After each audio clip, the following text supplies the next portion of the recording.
அனைவருக்கும் வணக்கம். அமுதமழை இணையதள வானொலியின் சார்பாக நாம் இன்று சென்னையில் உள்ள சும்பா சத்திரத்தில் உள்ள பிரம்மா குமாரிகளுடைய ஹாப்பி வில்லேஜ் சேவை ஒருங்கிணைப்பாளர் திரு B.K. ரத்னகுமார் அவர்களை சந்திக்க இருக்கின்றோம். வாருங்கள், ரத்னகுமார் அவர்களை சந்திப்போம். வணக்கம் ரத்னகுமார் அவர்களே. வணக்கம். எப்படி இருக்கிறீங்க?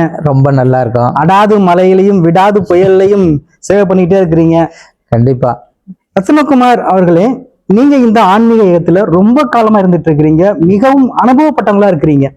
நீங்க இந்த ஆன்மீக பாதையில எப்படி வந்தீங்க, உங்களுக்கான தூண்டுதல் என்ன என்பதை பற்றி எங்களுடைய அமுதமலை நேயர்களுக்காக சொல்லிக்கொள்ள முடியுமா? கண்டிப்பா. ஆக்சுவலா 1999 நம்ம தெர்மல் பவர் பிளான்ட் மேட்டூர் டேம்ல ஒர்க் பண்ணிட்டு இருந்தோம். அந்த இடத்துல நம்ம கூட ஒர்க் பண்றவர் ஒரு மெடிடேஷன் சொல்லி கொடுக்குறாங்க அப்படின்னு சொன்னாங்க, கூப்பிட்டாங்க. சரி நம்ம போகலாமே அப்படின்னு. அந்த சமயத்தில் நமக்கு கோயிலுக்கும் பக்தி நிறைய இருந்தது, மாலையெல்லாம் கூட போட்டிருந்தோம். அப்போ அந்த சமயத்தில் மெடிடேஷன் இந்த மாதிரி சொல்லி கொடுக்குறாங்க, வேற எதுவும் அவர் சொல்லலை, தியானம் சொல்லி கொடுக்குறாங்க, வரீங்களான்னாங்க. சரி ஓகே அப்படின்னு வந்தோம். இப்போ அதோட கோர்ஸ் இப்போ 7 days கோர்ஸ் இருக்குது. அந்த காலத்துலலாம் பார்த்தீங்கன்னா 3 days சொல்லியிருந்தாங்க. அப்போ 3 daysல நமக்கு ஃபர்ஸ்ட் டே நம்ம கேட்டோம், நமக்கு மெடிடேஷன் எங்கே இருந்தாலும் எக்ஸ்ட்ரா நமக்கு செல்ஃப் ரியலைசேஷன் பற்றி எல்லாம் சொன்னாங்க. ஆனால் நான் எதிர்பார்த்தது என்னென்னா மெடிடேஷனுக்காக எதிர்பார்த்தேன். ஆனால் அவங்க சொல்லிட்டு இருந்தாங்க. ஆனால் பர்சனலாக நமக்கு என்ன ஆச்சுன்னா, அது கடவுளோட கனெக்ஷனாக இருக்கிறதுனால ஒரு சில விஷயங்கள் நமக்கு கோர்ஸும் எடுத்தாங்க, இது சம்மந்தமாக கிளாஸும் எடுத்தாங்க. அப்போ நம்ம எல்லா துக்கத்துக்கும் காரணம் ஒரு தூய்மை இல்லாமை, மன அழுக்கு தான், பலவீனம் தான்னாங்க. அப்போ அந்த சமயத்தில் இது எல்லாருக்கும் பொதுவாக இருக்கிறது தானே, இது எப்படின்னா அப்போ அதை நீக்கிறதுக்காகத்தான் இந்த மெடிடேஷன் அப்படின்னு சொன்னதுனால எனக்கு ஒரு ஈடுபாடு நிச்சயம் வந்தது. ஆனால் அது கூடவே நமக்கு ஃபஸ்ட்டு செகண்ட் நாள் எல்லாம் கடவுளை பற்றி கொடுக்கல கோர்ஸ் எல்லாம். ஆனாலும் அதை பற்றி கொஞ்சம் தான் சொன்னாங்க. ஆனால் அவர் தான் சொல்கிறாருங்கிற மன ரீதியில் நமக்கு எக்ஸ்பீரியன்ஸ் ஆயிடுச்சு. நீங்க என்ன படிச்சிருந்தீங்க ரத்னகுமார் அவர்களே? நம்ம இது diploma in electronics and communication இன்ஜினியராக இருந்தோம். பெருமல்லி ஒர்க் பண்ணிட்டு இருந்தோம். அப்புறம் அந்த 91 அந்த சமயத்தில் நமக்கு இதனுடைய தொடர்பு ஏற்பட்டது. 91 உங்களுடைய இந்த ஆன்மீக பயணம் இவ்வளவு நெடுந்தூரம் வந்திருக்குது. இதுல நீங்க சாதிச்ச, நீங்கள் பங்கு கொண்ட சேவைகளை பற்றி எதுவும் சொல்ல முடியுமா? சாதிச்ச அப்படின்னு சொன்னோன்னா, நமக்கும் ஒரு பொதுவாக எல்லாரும் ஒரே மாதிரி தானே. எந்த சூழ்நிலையில் நல்லது நடந்தால் சந்தோஷம், பிரச்சனை வந்தால் பிரச்சனை, டென்ஷனான டென்ஷன், இந்த மாதிரியும் கொஞ்சம் அதிகபட்சமாக இல்லைனாலும் மேக்சிமம் இருக்கத்தான் செஞ்சுது இல்லைங்களா. அதுக்கப்புறம் சில விஷயங்கள் மறக்க முடியாது, சில விஷயங்கள் அதோட கண்டினியூஸாக திங்கிங் இருக்கும், அது மனசு உடம்புக்கும் எஃபெக்ட் ஆச்சு. அப்புறம் சில விஷயங்கள் மற்றவங்க யார் மூலமா பாதிக்கப்பட்டோன்னா அவங்க மூலமா ஒரு வெறுப்பு இல்லைன்னா ஒரு எரிச்சல், கோபம் வரும். அப்புறம் நாளடைவில் கிளியர் ஆயிடுதுன்னு வச்சு இங்க மறந்து போறோம். ஆனாலும் அந்த இடைப்பட்ட காலத்திலயும் பாதிப்பு இருந்தது. அப்போ இங்க வந்த பின்னாடி இந்த கிளாஸ் கேட்க அதே மாதிரி மெடிடேஷன் செய்ய அப்போ நமக்கு இதுல என்னன்னா, நம்மளோட பலவீனத்தின் காரணமாகத்தான் நான் துக்கப்படுறேனே ஒழிய என்னோட டென்ஷனுக்கும் துக்கத்துக்கும் யாரும் காரணம் இல்லைங்கிறது புரிய வந்தது. அதனால வீட்டில், அப்புறம் நம்ம ஒர்க் பண்ணுற இடத்துல, நமக்கு யார் கூட இருக்கிறோமோ உறவுகள் எல்லாமே கிட்டத்தட்ட மேக்சிமம் நல்லா வச்சுக்கிட்டோம், நல்லா இருந்தது, அமைஞ்சது. இதுவே பெரிய விஷயம்தான். இன்னும் சொல்ல போனா கோபமோ டென்ஷனோ அவசியம் இல்லை. சில விஷயங்கள் நடந்ததெல்லாம் சீக்கிரமா மறந்துடுறோம் நம்ம.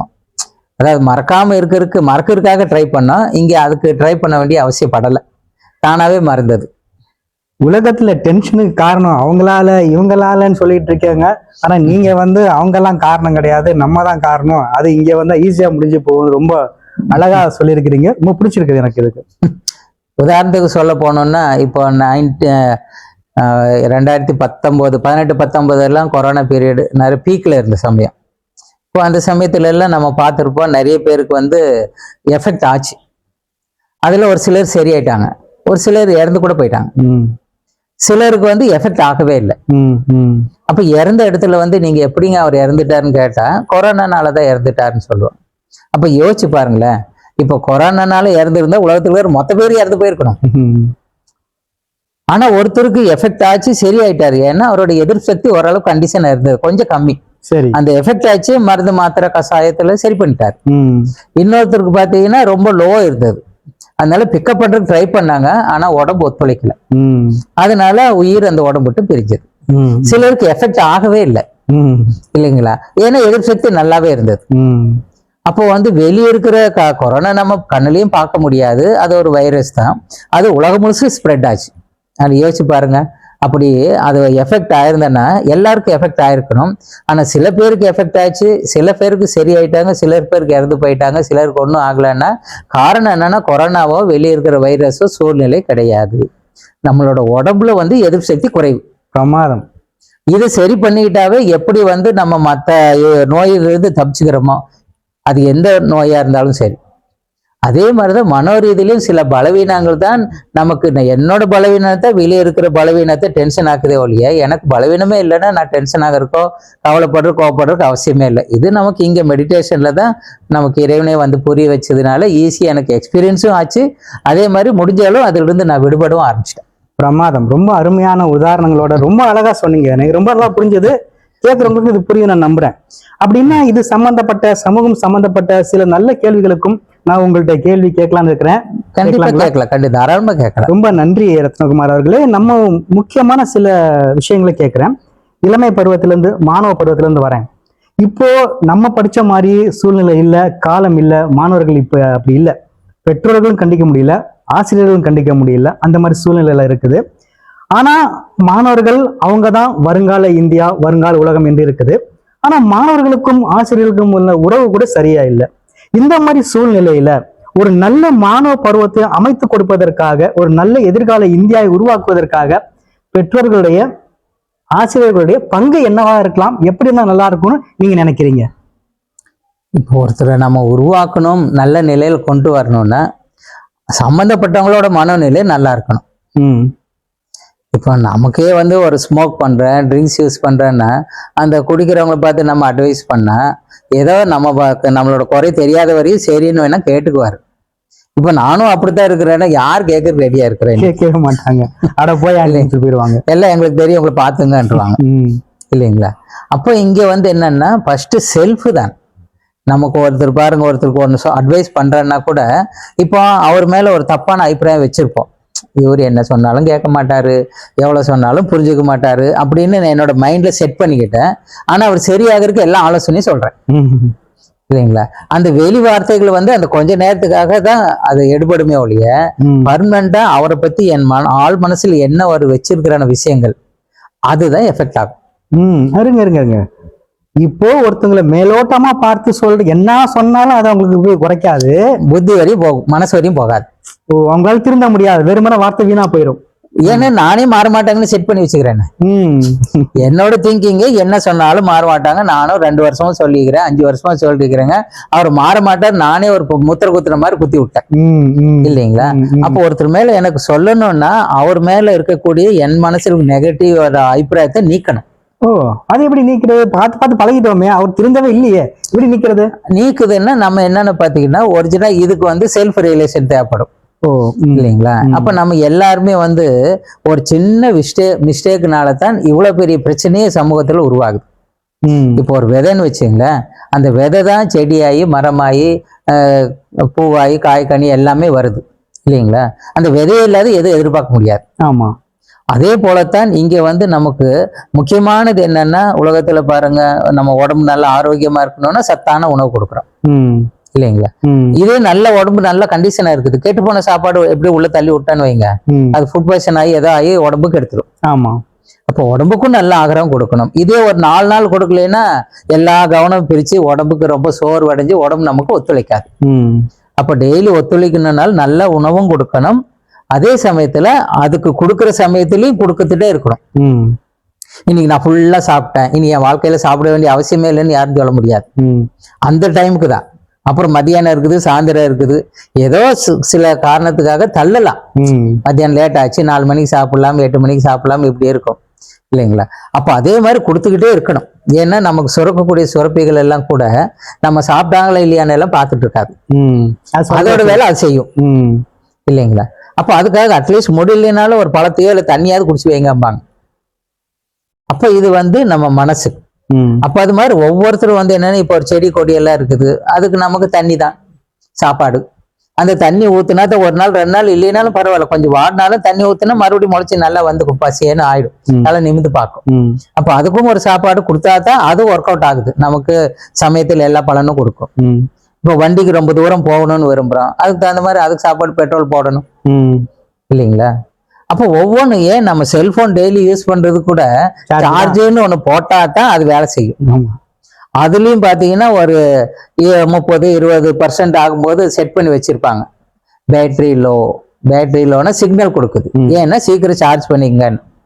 அதே போலத்தான் மனோ ரீதியில நமக்கு துக்கப்பட்டு டென்ஷன் போய் கவலைப்படுறேன்னா ஒரு சிக்னல் கொடுக்குது, உங்களை நீங்களே சரி செய்து கொள்ளுங்கள். அப்போ இத்தனையும் செய்யக்கூடியது யாருன்னா நானும் நினைக்கிறேன். அப்ப நானுங்கிறது என்ன நினைக்கிறாங்க, இந்த மொத்த உடம்பு சேர்ந்தது நானு. ஒருத்தர்கிட்ட நீங்க யாருன்னு கேட்டா அவங்க எந்த போஸ்ட்ல இருக்கிறாரோ அதை சொல்லுவாங்க. ஆமா, நான் டாக்டரா இருக்கேன், நான் இன்ஸ்பெக்டரா இருக்கிறேன், நான் கலெக்டரா இருக்கேன்னு பொதுவா ஒரு அறிமுகம். இப்போ இல்லைன்னா இந்த ஊரை சார்ந்தவரா இருக்கிறேன், இல்லை இந்த அப்பாவோடைய குழந்தைகளாக இருக்கிறேன்னு. ஆனா நம்ம கேட்டது என்னன்னா நீங்க யாருன்னு தான். ஆனா அவர் சொன்னது என்னன்னா அவர் போஸ்ட், அவரோட ஊரு, அவரோட வீடு எக்ஸ்ட்ரா இருக்கிறது சொல்றாரு. கேட்டதான் மற்றதெல்லாம் சொல்லிட்டாரு, மற்றது அதை தவிர்த்து மீது எல்லாம் சொல்றாரு. ஏன்னா அவரோட நம்பிக்கை இதெல்லாம் சேர்ந்தது தான் நான். அதிகபட்சமாக ஒரு மனிதனுக்கு வந்து இந்த மொத்த உடம்பு சேர்ந்தது நான் அப்படின்னு, இந்த பேருடையவன் அப்படின்னு தான் நம்புறாங்க இல்லைங்களா? அப்ப யோசிச்சு பாருங்களேன், சொல்லல இல்லைங்களா, டீட்டெயிலா கொடுக்கலாம். அப்போ யோசிச்சு பாருங்க, நமக்கு ஒரு நாளைக்கு 2 வார்த்தை யூஸ் பண்றோம். ஒன்னு நானுங்கிற வார்த்தை, ஒன்னு என்னோடதுங்கிற வார்த்தை. நான் என்னோட இந்த 2 வார்த்தை அடிக்கடி யூஸ் பண்ணுவோம். நானுன்னு சொல்லும் போது என்னெல்லாம் சொல்றோம், நான் போனேன், நான் வந்தேன், நான் பார்த்தேன், நான் செஞ்சேன், நான் யாரு, நான் இப்படிப்பட்டவன், நான் யாருன்னு காட்டுறேன், என்னை பத்தி தெரியாது அப்படிங்கிற வார்த்தைகள் எல்லாம் யூஸ் பண்ணி பேசுவோம். கரெக்டுங்களா? ஆமா. அது என்னோடதுன்னு சொல்லும் போது நமக்கு சொந்தமானதெல்லாம், என்னோட வீடு, என்னோட வண்டி, சொந்தம் பந்தம், சொத்து பத்தி எல்லாமே, இது எல்லாமே என்னுடையது இல்லைங்களா? அப்ப என்னுடையது அப்படின்னா இப்ப வண்டி யாருது, என்னோட வண்டி அப்படின்னா அந்த வண்டிக்கு ஓனர் நான், அந்த வண்டியில இருந்து தனிப்பட்டவன். ஆனா வண்டி நான் இல்லை. கரெக்டா இல்லைங்களா? கரெக்ட். அது வேற, நான் வேற. இப்ப ஏன்னா எல்லாமே பஞ்சபூதங்களால் உருவாக்கப்பட்ட ஒரு ஜடப்பொருள் தான். அது இயக்குனா அது இயங்கும். ஒரு வீடுன்னு எடுத்துக்கிட்டோன்னா வீட்டுல உள்ள இருந்தாலும் சரி, வெளியே இருந்தாலும் சரி, என்னோட வீடு தான் சொல்லுவாங்க, நான் வீடுன்னு சொல்ல மாட்டாங்க. அப்ப அவங்களுக்கு உரிமையானது என்னோட வீடு, என்னோட வண்டி இப்படிதான் சொல்லுவாங்களே வழிய நான் வீடு, நான் வண்டின்னு சொல்ல மாட்டாங்க. அப்ப இதுல என்ன தெரியுதுன்னா, என்னோடதுன்னா நான் அந்த பொருளோ அந்த இதுல இருந்து தனிப்பட்டவன். கரெக்டுங்களா? சரி, யோசிச்சு பாருங்க. இப்போ இந்த மொத்த உடம்பு சேர்ந்தது நான், இந்த பெயர் உடையவன் அப்படின்னு நினைக்கிறாங்கன்னா, இப்போ தன்னுடைய உடம்ப என்னோட உடம்பு சொல்றோமா, நான் உடம்பு சொல்றோமா? என்னுடைய உடம்பு தான் சொல்றோம். அப்ப எல்லாம் மற்றது என்னோட வண்டின்னா வண்டி நான் இல்லை, நான் வேறாச்சு. என்னோட வீடு சொல்ற வீடு வேற, நான் வேற இல்லைங்களா? என்னோட போனுன்னா போன் வேற, நான் வேற. இப்ப என்னோட உடம்புனா உடம்பு வேற, நான் வேற ஆகுறேன்ல. ஆமா, இது நமக்கு புரிய மாட்டேங்குது ஆச்சுங்களா? நானே சொல்லிக்கிறதுனால, இது உள்ளுக்குள்ளே இருக்கிறதுனால பொதுவா புரியல. அதாவது என்னன்னா புரிஞ்சாலும் புரியாத மாதிரி. ஏன்னா இதை பத்தி டீட்டெயில் வந்து யாரும் கொடுக்கல. ஆமா, அதுதான் பெரிய ஸ்கூல் காலேஜ்ல எல்லாம் பாருங்களேன், எல்லாமே யாராவது இறந்துட்டா கூட அந்த ஆத்மா சாந்தி அடையட்டும் இப்படி வார்த்தையை தான் யூஸ் பண்ணுவாங்க. இப்ப எனக்கு உடம்பு சரியில்லை அப்படின்னா நான் ஒரு டாக்டர்கிட்ட போய் நான் என்ன சொல்லணும், இந்த உடம்பு தான் நானுன்னா டாக்டர் நான் சரியில்லைன்னு சொல்லணும். ஆமா, என்ன ஆகும், கீழ்பக்கம் அப்படி என்ன ஆகும், மேல இருந்து கீழே வரையும் பாப்பாரு, எப்பா நீ சரியில்லைன்னு அதுக்கு நான் என்ன பண்றது, எனக்கே 1008 பிரச்சனை இருக்குது, உன் பிரச்சனை தீர்க்க நான் இருக்கிறேன் இல்லைங்களா? அப்போ டாக்டர் இப்போ உங்களை சரி பண்ணுவாரா, உங்க உடம்பு சரி பண்ணுவாரா? உடம்பு தான் சரி பண்ணுவாங்க. அப்ப உங்களை யார் சரி பண்றது? அதுக்கு யாரே தேடணும். அங்கேயே 2ஆ பிரியிறோம் இல்லைங்களா? அப்ப காரணம் என்ன, நான் வேற, என்னோடது வேறன்னு ஆகுது. இப்ப எத்தனையோ டெத்துக்கு போயிருக்கிறோம் இல்லைங்களா? அப்ப அவங்க பார்த்தா அவர் நேத்து கேட்டிருப்போம், அவர் எங்கன்னா படுத்துட்டு இருக்காரு, நாங்க இப்போ அதே மாதிரிதான் படுக்க வச்சுக்கிறாங்க. அது நேற்று விட இன்னைக்கு மாலைகள் எல்லாம் போட்டு படுத்து வச்சுக்கிறாங்க, அலங்கரிச்சு வச்சுக்கிறாங்க. ஆனா போயிட்டேன்னு அழுதுட்டு இருக்கிறாங்க. அப்புறம் யாரு இருக்கிறது, போனது யாரு, இருக்கிறது யாரு? யோசிங்களா?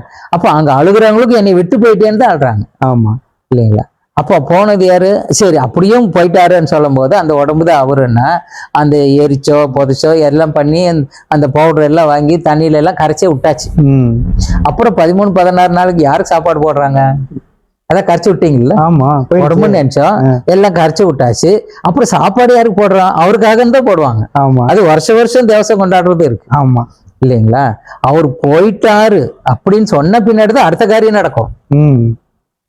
அப்போ நமக்கு இறைவன் என்ன புரிய வைக்கிறாருன்னா, நம்ம ஒவ்வொருத்தரும் ஒரு வண்டி ஓட்டுற டிரைவர் போல இந்த உடம்புங்கிற வண்டியை உயிராகி நான் இயக்கக்கூடியவனாக இருக்கிறேன்.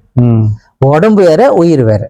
நம்ம பொதுவா வந்து எல்லா விஷயங்களும் நம்ம கண் மூலம் பார்க்கும்போது ரெண்டு ரெண்டா செப்பரேட்டா தெரியுது. வண்டி வேற, டிரைவர் வேற, வீடு வேற, வீட்டோட ஓனர் வேற, இதெல்லாம் செப்பரேட்டா தெரிஞ்சதுனால நமக்கு ஈஸியா வந்து பிரிச்சு பார்க்க தெரிஞ்சது. ஆனா பை பர்த்தோட வரும்போது என்னன்னா, உடம்பு உயிரும் சேர்ந்துதான் பிறக்கிறாங்க, டெலிவரி ஆகுது. அதனால நமக்கு உடம்புனே நினைச்சுக்கிறோம் இல்லைங்களா? அப்போ நம்மளோட புரிதலும் அதே மாதிரி இருக்கிறதுனால உடல் சார்ந்த உணர்ச்சிகள் வந்து உடம்பு நினைச்சதுனால அது சம்பந்தப்பட்ட விஷயங்களே வந்து வந்து என்ன ஆயிடுச்சுன்னா, நம்மளோட ஸ்ட்ரென்த் என்னென்ன இருக்குதோ அது எல்லாமே உள்ள வெளிவராத பார்த்துச்சு. எல்லாருக்கிட்டும் எல்லா சக்தியுமே இருக்குது. அப்ப இந்த ஒரு சின்ன ஒரு மாற்றம் தான் இல்லைங்களா? பீஸ் ஆஃப் மைண்ட் தான் கேட்கறாங்களோ இல்லையா, யாரும் பீஸ் ஆஃப் பாடி கேட்கல.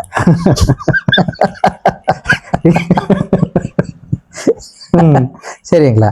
அப்ப மைண்ட் எங்க இருக்குதுன்னு தெரியணும். ஏன்னா எல்லா ஃபர்ஸ்ட் எஃபெக்டே மனசுக்கு தான் படும். ஒரு சந்தோஷமான விஷயம் கேட்டா சந்தோஷமா இருக்கும், துக்கப்படுற விஷயம் கேட்டா துக்கமா இருக்கும், டென்ஷன் ஆகுற விஷயம் கேட்டா டென்ஷன் ஆகுது. அப்போ விஷயத்துக்கு அந்த மாதிரி மனசு பாதிக்கப்படுது. அந்த மாதிரி நிறைய இடத்துல பாதிக்கப்பட்டு தன்னோட ஸ்ட்ரென்த்தை இழந்துருச்சு. இப்போ மறுபடியும் நம்மளோட மனசுக்கு ஸ்ட்ரென்தன் கொடுக்கணும்னா அதுக்கு நமக்கு என்னோட எக்ஸ்பீரியன்ஸ் சொல்றேன், இந்த ராஜயோக மெடிடேஷன் இதை சார்ந்துதான் இருக்குது. இப்போ ஒரு இன்ஜினியரிங் காலேஜ் வச்சுங்களேன், ஒரு ப்ரொஃபஸர் இருப்பாரு. அவர் நீங்க என்ன சப்ஜெக்ட் வேணாலும் அவர் உங்களுக்கு சொல்லி அவர் எப்படி மாஸ்டரா இருக்காரோ அதே மாதிரி உங்களை உருவாக்க முடியும். ஆமா, ஏன்னா அந்த டிபார்ட்மெண்ட்ல அவர் ஹெட்டா இருக்கார். அப்ப அதே ஒரு மெடிக்கல் காலேஜில் போனான்னா அங்க இருக்கிறவர் சொல்லி கொடுப்பார். ஏன்னா அவரும் பாஸ் ஆகி ப்ராக்டிஸ் பண்ணி அந்த நல்ல நிலையில் இருக்கார். ஆனா இன்ஜினியர் காலேஜுக்கு போய் மெடிக்கல் காலேஜில் இருக்கிற ஸ்டூடெண்ட்டுக்கு ஏதாவது நாலேஜ் கொடுக்க முடியுங்களா? சந்தேகம் கேட்டா கொடுக்க முடியாது. அதே மெடிக்கல் காலேஜ் இருக்கிற லா காலேஜுக்கு போனாலும் கொடுக்க முடியாது. அப்ப யார் எந்த துறையை சார்ந்தவங்க இருக்கிறாங்களோ அந்த துறையை சார்ந்தவங்களுக்கு இன்னொருத்தருக்கு பிரச்சனைன்னா சரி பண்ண முடியும். கரெக்டுங்களா? சரி. இப்ப என்னோட மனசுதான் டென்ஷன் ஆகுது, துக்கப்படுது, இல்ல மனசு ஒரு மாதிரி ஆகுது, டிப்ரெஷன்ல போயிட்டேன், கோவம் வந்துருச்சு, மறக்க முடியல, ஒண்ணு நடக்கிறதுக்கு முன்னாடி ஆயிட்டா என்ன பண்றதுன்னு அது வேற பயமும் டென்ஷனும் போயிட்டு இருக்குது. அப்ப இந்த மனம் சார்ந்த டிபார்ட்மெண்ட்டுக்கு ஹெட் யார்? அப்படி ஒரு ஸ்கூல் இருக்கிறதா தெரியலையே. அப்படி ஒரு ஸ்கூலு ஒரு இந்த உலகத்தோட கடைசி எண்ட்லயும் ஒரு அதிசயமான உண்மை அங்கேயும் இருக்கு. அப்போ இதெல்லாம் நம்ம தெரிய வரும்போது அப்போ நம்மளோட சக்திகள் தான் வெளியே எங்கிருந்து டெவலப் பண்ண போறது இல்லை. நம்மளோட சக்திகள் நான் இதுதான் அப்படின்னு நினைச்சு பார்க்கும்போது அது இமர்ஜ் ஆகும். ஒரு டாக்டருக்கு தானே டாக்டர்னு மறந்து போயிடுச்சுன்னு வைங்க, மெமரி லாஸ் ஆயிடுச்சு ஏதோ காரணத்தினால, இன்னொரு டாக்டர் பார்க்க வேண்டியிருக்கும். அவருக்கு பிரச்சனைனாலும் இன்னொருத்தர் தான் நல்ல டாக்டர் கூட்டிட்டு போவாரு. இல்ல அவரை நம்பி வந்த இதுக்கு முன்னாடி எல்லாம் ட்ரீட்மெண்ட் எடுத்திருப்பாரு, யாராவது வந்தாலும் செய்ய முடியாது, ட்ரீட் பண்ண முடியாது, என்கிட்ட ஏன் கூப்பிட்டு வராங்க ஏன்னா மறந்துட்டார். அது பல செல்ல ஞாபகப்படுத்துவாங்க. அது மாதிரிதான் இந்த ராஜயோக மெடிடேஷன்னா இந்த பழைய நம்ம யாரு, நம்ம எங்கிருந்து வந்தோம், நான் இப்போ யாருடையவர், என்னோட ஒரிஜினல் என்னங்கிறது இந்த மெடிடேஷன் நமக்கு இறைவனால் கற்றுக் கொடுக்கப்படுகிறது. இதெல்லாம் நினைக்க நினைக்க என்ன ஆகுதுன்னா அவர் என்ன சொல்றாரு, ஞாபகப்படுத்துறாரு இல்லைங்களா? அப்போ ஞாபகப்படுத்தும் போது நான் எந்த அளவுக்கு நான் அதை ரியலைஸ் பண்றேனோ அந்த அளவுக்கு அது வெளிப்பட ஆரம்பிக்கும்.